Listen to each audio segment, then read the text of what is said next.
Hello everyone. So welcome to Vaayusastra's Future Scientist Meet chapter number 54. So today we have two presentations. Both topics are quite advanced. Something like related to quantum physics and interstellar. So before we start, so let me give a brief introduction of who we are, what we do.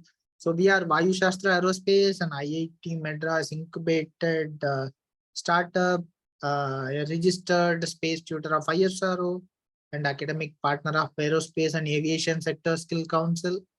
And our job is to create the awareness of aeronautics and aerospace among school students and college students using hands-on models and uh, unique method. We use storytelling method to teach aeronautics and aerospace for children. And I read article in Hindu Young World combining Indian mythology and aeronautics and aerospace. And we created a curriculum of more than like say 12-year curriculum from starting from grade 1 onwards. So, and we do this Future Scientists Meet um, promoting the student talents and taking it to a lot of more people. And we have one CEO and CTO doing their presentation. The CEO of Aerospace Now, Rakshan Sai Shivakumar, and CTO of Target Space, Naman Naitek Sagu. They're going to do their presentations. And let's start. So the first presentation going to be from Rakshan Sai Shivakumar, the CEO of Aerospace Now. And he is a grade 9 student of DAV School Adambakkam, grade 9. And he's going to present on the topic quantum physics, chapter 2, particle physics. Rakshan Sai, over to you. Yeah, thank you so much, Jagud. And yeah, a very warm welcome to her. So before that, I'll just share my screen a moment. Are you guys able to see my screen? Yes. Okay. So give me a moment.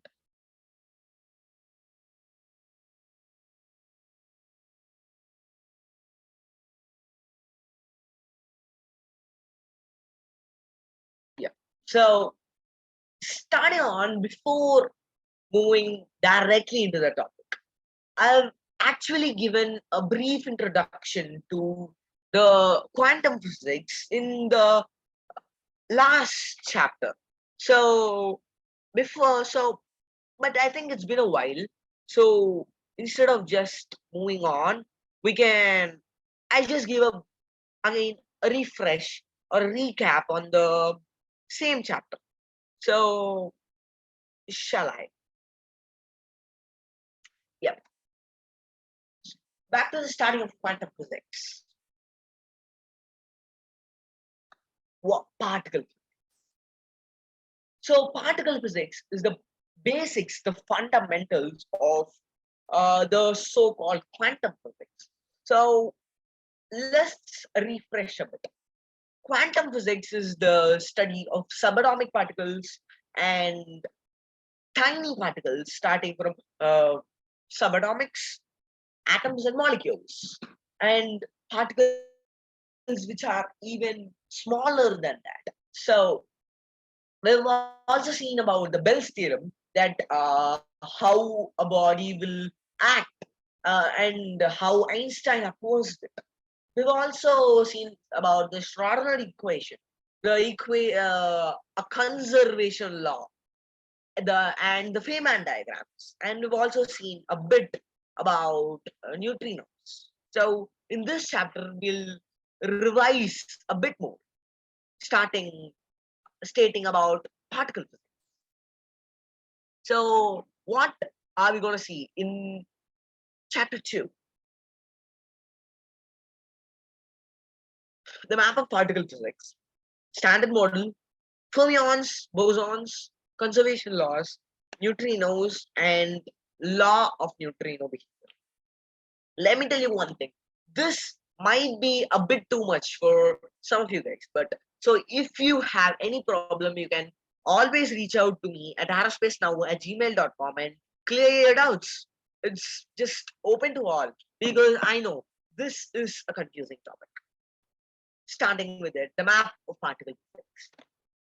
So this might look whoa, but let me explain. These are just so the map of particle physics divides it into three: standard model, conservation laws, and field interactions.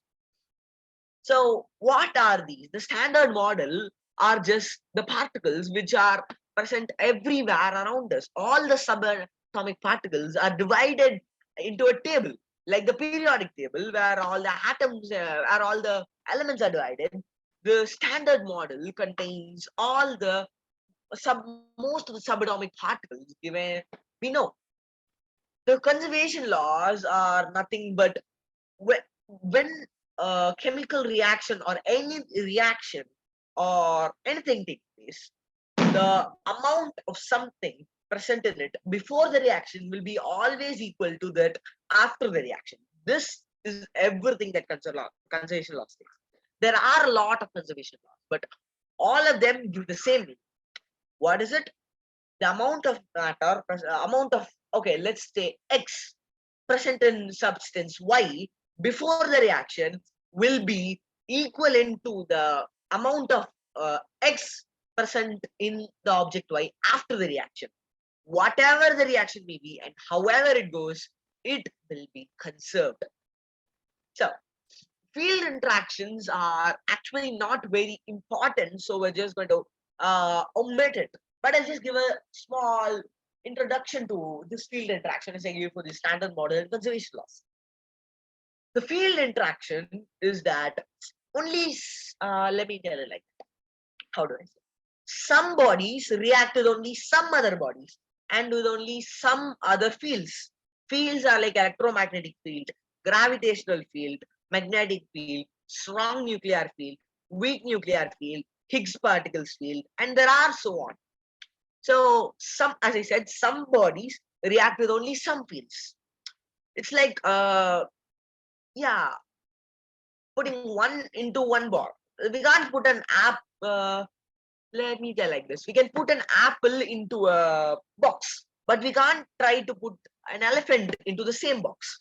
So, let's take the elephant as a body, and apple as another body, and the box as another body.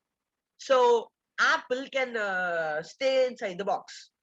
Body A can stay inside the body B, while the elephant body cannot stay inside the body that box. So this says that's only some things can react to only some things. So here we can actually see that quarks are called as universal particles because they react with every field, starting from electromagnetic field, strong nuclear, weak nuclear, and Higgs field. They react with everything. Neutrinos, on the other hand, we'll come to that later. Neutrinos, on the other hand, will react with only the weak nuclear field. The story of neutrino is very long, which we'll be covering at the end of this particle physics. So let's move on to a more detailed view of the standard model of conservation laws. So, yep, this is it. This is all I said actually. Conservation laws explain how everything behave about how reactions take place, about the everything in the world. The standard model make up everything, of course. Even as every subatomic particle is very, very necessary for the survival of everybody. So the standard model is what do we say? Periodic table of quantum. While the field interactions show how everything interact. So this is it. Now, the fundamental particles of the universe. There are two fundamental particles in the universe, fermions and bosons. There are two types of fermions, which are quarks and leptons. So what? Yeah, laser pointer. So fermions, the standard model is divided into two, fermions and bosons. While the fermions are divided into two again, quarks and leptons, while bosons have gauge and scalar bosons. So this is not much. But what the difference between fermions and bosons are that fermions are the basic units that define everything. They define how we are. They define how everything and every body in our universe is made up. I'm sorry. Bosons, on the other hand, show how these fermions are implemented. So the bosons make the fermions work. You guys get it? Hello? Yeah. Yeah. So this fermions make up everything, while these bosons tell how these fermions have to work. So this will be a bit more clear. So moving on, again a short difference between fermions and bosons. So yeah, fermions act very differently from bosons. So I explained most of this, but the Pauli exclusion principle, this is something very, very important. We'll talk about this Pauli exclusion principle in the next chapter, chapter number 3. I'm not gonna take it next class. So while fermions, how do I? So electron, let's take an atom with X number of electrons. If the electrons has to stay in its shell, the bosons are responsible for it. So if that does not happen, according to the Pauli exclusion principle, all the electrons will fall into the first shell, K shell, or orbit 1, it is called. They'll fall into the same shell, causing instability, which is not what we want. So bosons, on the other hand, are superconductivity and superfluidity, some of the most very important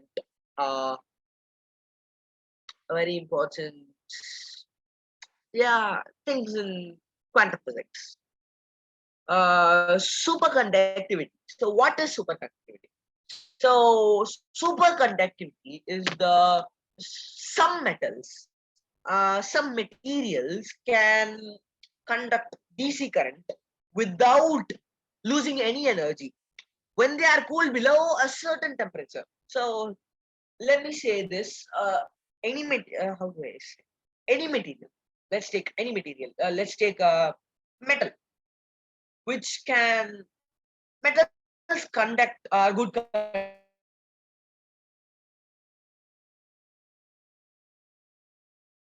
Hello. Rakshan. Harjit Raman. Rakshan got disconnected. How?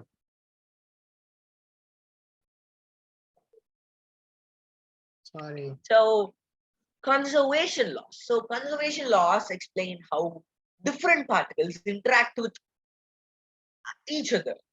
So Feynman diagrams, as I explained in the intro, chapter 1, will provide an insight into these conservation laws. Let's say a photon is created by 2 electrons.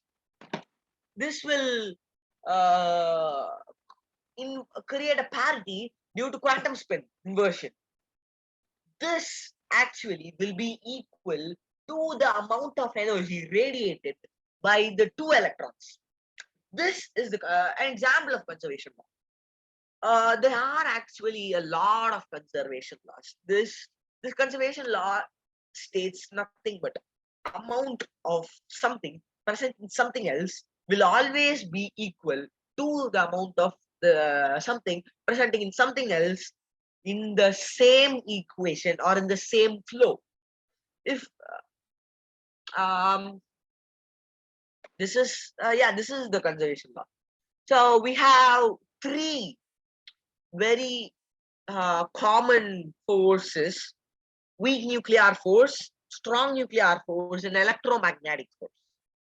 So the angular momentum and the linear momentum are very, very common features. Are, everyday life we see conservation of angular and linear momentum, but we are actually not able to directly see it. But these are some of them. These are present in our everyday life. So in electromagnetic forces, parity inversion and quantum entanglement are some of the phenomenon of this conservation loss. So moving on to a very, very interesting topic: neutrinos, also called as ghost particles. They are the most unpredictable particles present in our universe. Can anyone tell me why neutrinos are called ghost particles? Any guesses? Anybody? They don't have any charge, positive or negative. Something like that. That's one thing. So this is they don't have any charge, positive and negative. They're neutral. But the best thing is that neutrinos cannot be in one place. They keep radiating energy too much energy, and their mass is actually very, very, very, very low, very, very low. That we all and everything gets its mass from the Higgs field. Neutrinos have a very negligible mass that Higgs field just ignores the presence of neutrinos. So one thing is that our sun, but neutrinos are very, very abundant, right? Sun radiates 10 to the power 38 neutrinos every second. Neutrinos are of 3 types, and they are classified as leptons. Even though neutrinos cannot be classified into anything, they come under leptons just because they are of that same parity. So neutrinos are of electron neutrino, muon neutrino, and tau neutrino. These are 3 types of neutrinos, and one very strange thing about neutrino is that if there is an electron neutrino, you can never say that it will stay as an electron neutrino even for the next second. It might change into a muon neutrino. Next second it can go tau. Next second again to electron or muon. And the state of neutrino keeps changing. That makes it very, very, very, very unpredictable. And nobody has ever studied a neutrino very well, unlike other subatomic particles. So some of the main reasons are that neutrinos only interact with the weak force. There are 4 main forces: gravitation, electromagnetism, strong nuclear, and weak nuclear force. So all the other forces, gravity, electromagnetism, strong force, weak force, all the forces are at least have minor effect on all the other particles except neutrinos. Neutrinos are not affected by even tremendous change in either of those 3, but only the weak force called as weak force has an effect on neutrinos. So going on, neutrinos have mass, but they do not get it from the Higgs field. We know that everything in our body mass, but neutrinos mass is so negligible that Higgs field doesn't even have an effect on the neutrinos. And finally, neutrinos spontaneously morph from one type to another, as I said. Electron neutrinos to tau neutrinos to muon neutrinos. So this is it for chapter 2. Any doubts, you guys can surely reach out to me. Any doubts, guys? Anyone? Masjid, Naman. Okay, I take that as a no. Um, so Either we understand it fully, or we neither understand much, or yeah, we know some basic stuffs, but a lot of things are very new. So, yes. yeah, maybe in the upcoming chapters it will be like Maybe we clearer to can them. split each particle and we can do one video for it. Sure, Jagu. I have actually made it into like 7 chapters. 7. I only did introduction and particle physics up to now. I still have started equation, Hilbert's uncertainty principle, nuclear physics, tunneling and entanglement, and conclusion. I still have a lot more to go. Maybe they'll understand if I complete them fully. Nice, nice. Good. Sure. Yeah, this is one of the advanced topics. Very good to have it as part of the future scientist meet. Thank you, Rakshan. Thank you. And thank you so much. So next we have our next presenter, Naman Naitak Sahu.